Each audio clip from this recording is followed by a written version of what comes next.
Today we are going to be starting a new module, Module 3, and we will start on page 135. Module 3, Lesson 3-1, Divide Multiple Digit Whole Numbers. We'll be using these vocabulary words in this lesson. These are words that you've seen before, but we're just going to review them real quick.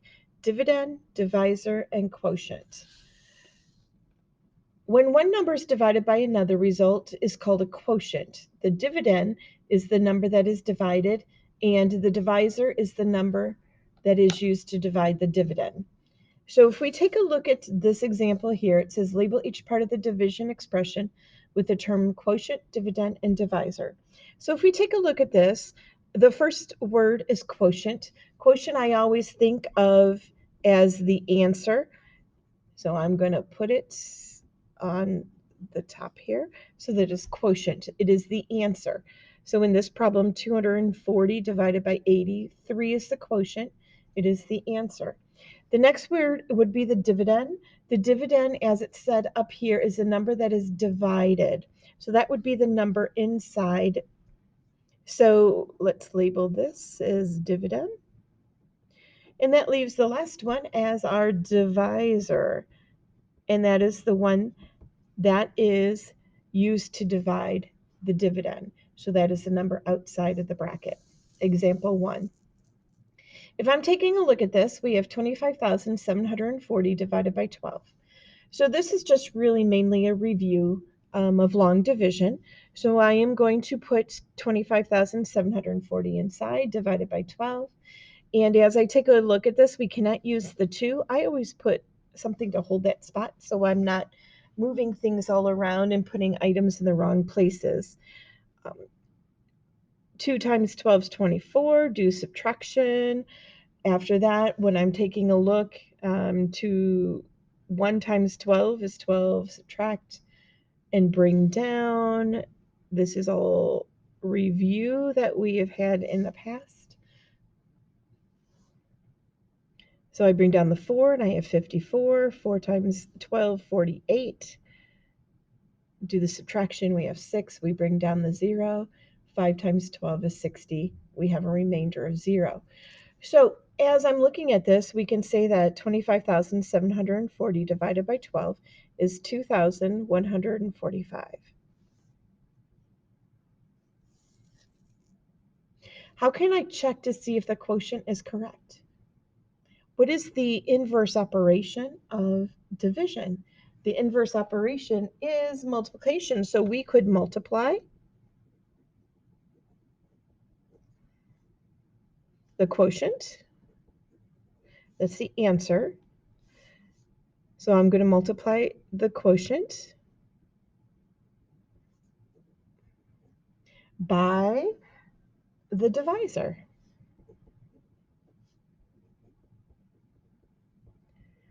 So in this case, we could say 2,145 times 12 will give us 25,740. That is one good way to double check to make sure that you have the right answer after doing your long division problem. On to the next page. The next page, let's do a check here. So let's do some long division. Let's set this up. It says 52,428 divided by 34. So I'm going to put 52,428 inside, and then I'm going to put 34 as our divisor on the outside. Then take a look. Can 34 go into 5? No. Can it go into 52? Yes. One time. 1 times 34. We have a remain. We're going to have to do some borrowing. So make this a 4. 12 minus 4 is 8. 4 minus 1 is 3. 34 can't go into 18, so I need to bring down the 4. If I'm taking a look at this, how many 34s are in 184? And I would say there are 5. 5 times 34 is 170. I'm going to subtract 4 minus 0, 4, 14. 34 can't go into 14, and we want to keep working because there's a remainder and we still have, or there's still a number here. we still have some numbers to bring down. So let's bring down the 2. So 142. How many 34s are in that? And I would say there's 4 of them. 4 times 34 is 136. I'm going to subtract. And I have to borrow. Put a 3. I would have 6 left over. I still need to bring down one more number. Use this number, 68. How many times does 34 go into 68? And there are 2. So I'm going to subtract and have 0.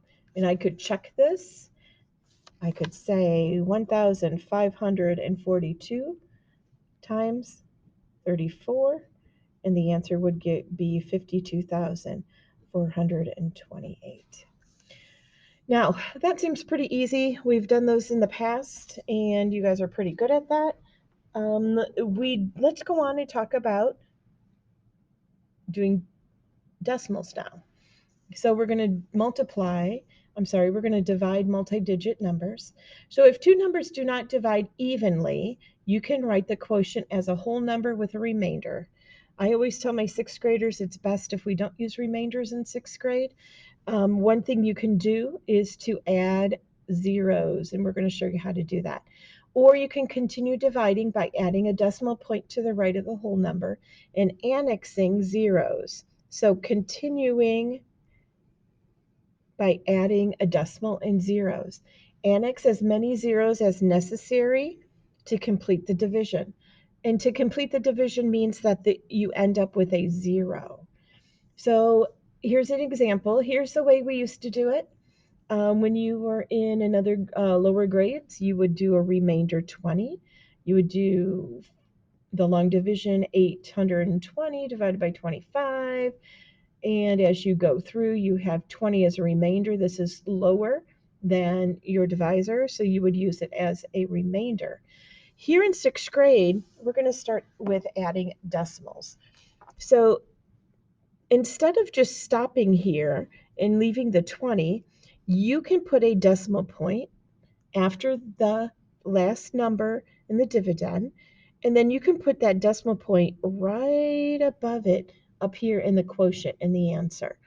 So now 820, we've added a decimal point and a 0. It's still 820. We're just annexing, we're just adding these zeros in order to have no remainders, because we want to make sure that we have a complete number here. So we would go through and we would say 3 times 25, 75, do the subtraction, bring down the 0, 2 times 25 is 50, do the subtraction, you would have 20. But we've added this decimal and a 0, we've annexed it. We're going to bring down another 0. So now it's 200. How many times does 25 go into 200? 8 times. So 8 times 25 is 200. We would do the subtraction and we would have 0. And if I take my calculator, and if I take, because we were using multiplication, the inverse operation, and we were taking the answer, the quotient, 32.8 or 32 and 8 tenths, and multiplying it by the divisor, we should come up with the answer. Let's take a look here. So we need to take 32 and 8 tenths times 25. And we come up with the answer of 820. So we were correct. So annexing, or adding a decimal and adding a 0, and you can continue. You don't have to just add 1 0. If we needed to, we could add as many zeros as we needed to, and we would add as many numbers after the decimal as we needed to come up with an answer instead of having the remainders. Continuing on, page 137. On page 137 at the top, they have an example. And as you can see, the example is 5,272 divided by 64. And as we take a look at this, we could go through and we do the long division. How many 64s are in 5, there are none. In 52, there are none. In 527, there are 8. Multiply, bring down the 2. How many 64s are in 152? There's 2 of them. Subtract, bring down the 0. Oh, wait a second. We added a decimal. So instead of just stopping there and saying 82 remainder, we are able to annex or add a decimal and a 0 and bring that 0 down and now make it 240. And how many 64s are in 240? There are 3 of them. 3 times 64 is 192. So we're going to do a subtraction problem and we have 48. Oh, we need to still continue and annex and bring down another 0. So how many 64s are in 480? And at that point, there's 7. 7 times 64 is 480. And do the subtraction, we have 32. Oh, that's not going to work. We don't want to leave a remainder. We always want to end up with 0. So I'm going to bring this annexed 0 down, add it to the 32 to make 320. So how many 64s are 320? There's 5 of them. 5 times 64 is 320. 320 minus 320 is 0. So we can say the remainder is 0, and that's what we wanted. And we can say the answer is 82 and 375 thousandths as the answer. And we could take a look at that and say, the inverse operation, we can multiply the answer, the quotient, by the divisor and get the dividend as the answer. Now let's check it out. Let's try this. We have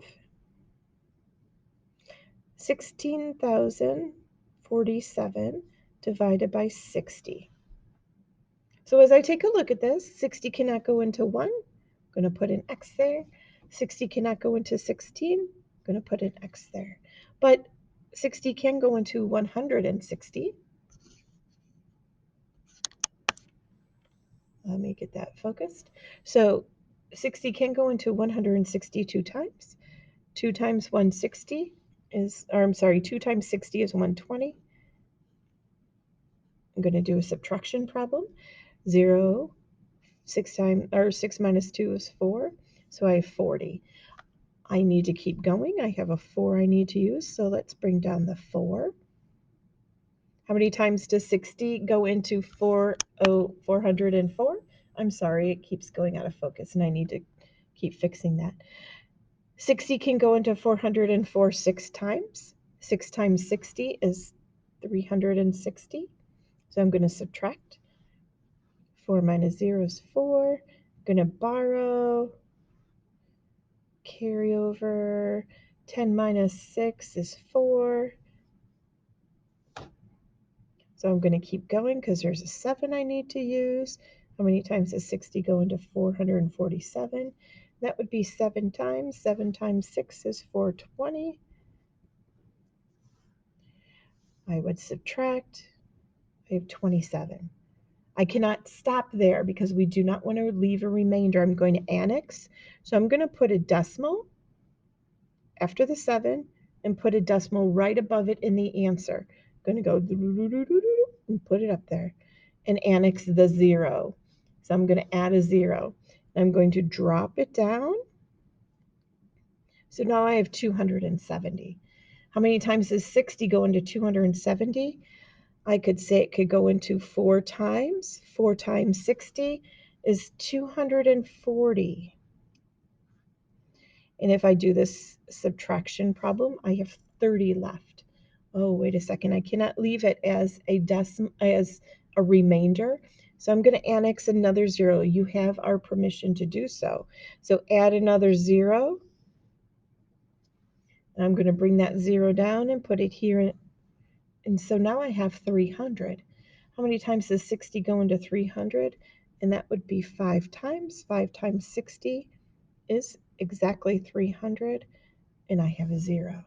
So we can say 16,447 divided by 60 is 267 and 45 hundredths. How do I know this is true? I can do 267 and 45 hundredths times 60. And if I take a look at that and use my handy dandy calculator, let me grab it. 267 and 45 hundredths. Let me get the glare. Times 60. And voila, the answer is 16,447. Sorry, 16,047. Exactly what we had in the problem.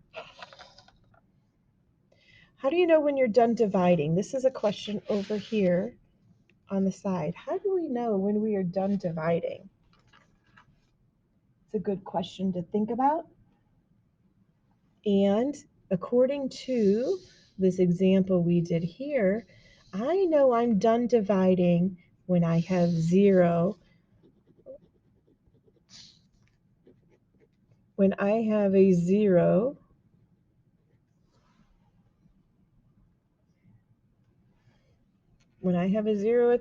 that's it. I'm done. Going on to the next page. On page 138. On page 138, one more example. So our example here is 5,287 divided by 304. So as you take a look at this, we can see that there were you cannot put 340 in 5 or in 52, but you can in 528. That's one time. And when we do the subtraction, you have 188. You bring down the 7. There's 5 in those. 5, and so it's 1,700. Do subtraction. We have 187 left. So we're going to add that decimal and bring down a 0. We're going to annex it. So it's now 1,870. How many 340s are there? There's 5 of them. So we're going to put 1,700 and do a division or do a subtraction problem. I have 170 left over, so I'm going to add another 0, bring it down to create 1,700, and do multiplication. 5 times 340 is 1,700. We have a 0, so we know the remainder is 0. Then I am set. So my answer would be 15 and 55 hundredths. I can figure out if this is the right answer by doing inverse operation. 15 and 55 hundredths times 340 will give you 5,287. We can check that on our calculator. So 15 and 55 hundredths times 340, and I come up with 5,287, exactly what we had up here. Now, last one to do the check. So let's go ahead and practice. 4,620 divided by 250. If I'm taking a look at this, I know I cannot put 250 in 4. I cannot put it in 46, but I can put it in 462. And that would be one time. I'm going to subtract 250. I have 212 left over. I cannot put 250 and 212, so I'm going to bring down my 0 that I have there. How many times does 250 go into 2,120? 8 times. 8 times 250 would give us 2,000. I'm going to do the subtraction. 0, 2 minus 0 is 2, 1 minus 0 is 1. I cannot leave this as the remainder. It has to be a 0. So I'm going to annex. I'm going to put that decimal right above it so they're lined up, and add a 0 and drop it down. Put a 0 there. And then I can continue. How many 250s in 1,200? There are 4. 4 times 250 is 1,000. I'm going to subtract 0, 0, 2. Oh, this isn't 0. So I need to add one more 0. You have our permission. I'm going to drop that down to here. How many 250s are in 2000? I know there are 8 because I used it right before here. 8 times 250 is 2000. I'm going to subtract, and I have a 0 as my remainder, so I know I can stop. And then I can double check. 18 and 48 hundredths times 250. I'm going to double check. Get my calculator out. So I have 18 and 48 hundredths times 250. And at this point, 4,620 is my answer, and that is what we started with.